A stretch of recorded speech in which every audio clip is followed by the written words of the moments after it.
सबसे बड़ी खबर जिसने टीवी चैनल्स की स्क्रीन्स को रेड कर रखा है, जिसके ऊपर शोज हो रहे हैं, ट्रांसमिशंस होनी है, वो है सुप्रीम कोर्ट ऑफ पाकिस्तान में सुपर जज की तैनाती।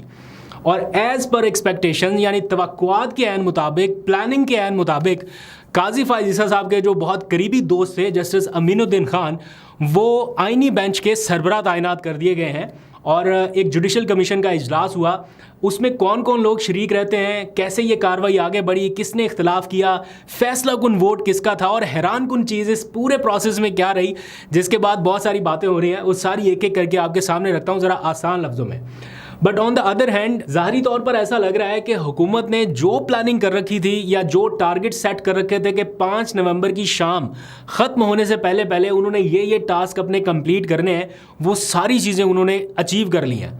मतलब इतने कम मैंडेट के साथ जो 8 फरवरी को उनको मिला और 9 फरवरी को फिर क्या हुआ, डिटेल्स में नहीं जाता, उसके जिस तरह से नंबर इधर से उधर हुए, एक एक करके नंबर में इजाफा हुआ, फिर पीपल्स पार्टी साथ मिल गई, इत्तेहादी जमातें साथ आ गई, तो हुकूमत ने कम मैंडेट के बावजूद भी, बेशक कि उसके ऊपर क्वेश्चन है, लेजिटिमेट है नहीं है, इतने कम मैंडेट के साथ उन्होंने तरामीम तक मंजूर कर ली है। कानून साजी तो फिर बाएं हाथ का खेल है ना, वो तो सादा अक्सरियत से होनी है। जो कल कानून साजी हुई है, ये तो कोई मुश्किल काम था ही नहीं हुकूमत के लिए, सादा अक्सरियत। उन्होंने तो 2/3 अक्सरियत वाली तरामीम भी मंजूर करा ली। तो कभी कभी एग्जाम्पल हमारे सामने आती है ना कि 75 सालों में इतना कर्जा नहीं लिया जितना इतने 1.5 सालों में हो गया या 2 सालों में हो गया। तो 75 सालों में उतना बिगाड़ नहीं हुआ था जो इतना 1.5-2 सालों में जुडिशरी के हवाले से या बाकी सारे ओवरऑल मामलात के हवाले से जो इस टाइम बिगाड़ सा एक नज़र आता है ना, क्यास नज़र आता है।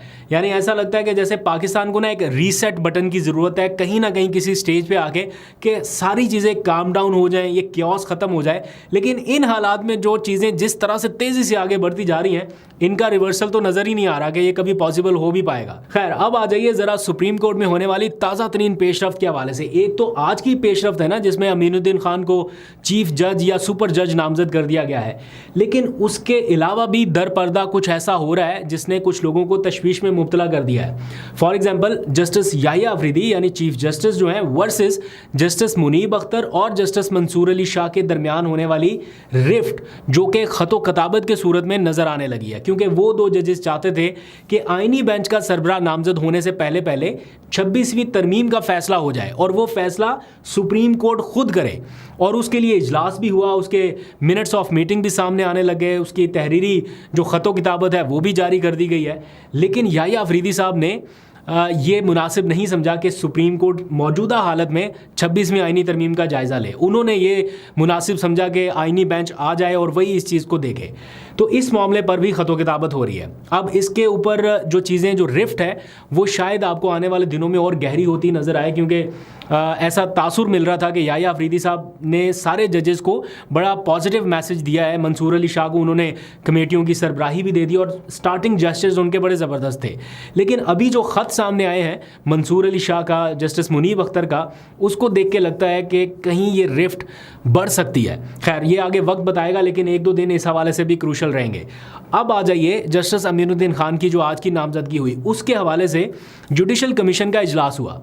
ये जस्टिस अमीनुद्दीन खान की नामजदगी से लेके जस्टिस याहिया अफरीदी के बतौर चीफ जस्टिस नामजदगी वाला ये सारा मामला, ये पहले से तयशुदा नाम है, ये पहले से प्लानिंग है, ये पहले से हर चीज़ डिसाइडेड है। ये जो इजलास हो रहे हैं, ये कमेटियां बन रही हैं, ये नाम डाले जा रहे हैं ना, ये महज इसलिए है कि आवाम को लगे कि सब कुछ प्रोसेस के तहत हुआ, प्रोसीजर के तहत हुआ और कोई इसमें झोल नहीं है। क्योंकि गवर्नमेंट को पता है, उन्होंने अगर ये चीज़ फिक्स करनी है या इस जज को लगाना है, वो पूरी आईनी तरामीम और पूरा कानून साजी इस अंदाज से करेंगे कि उसका रास्ता ख़त्म ही जाके वहाँ पे हो।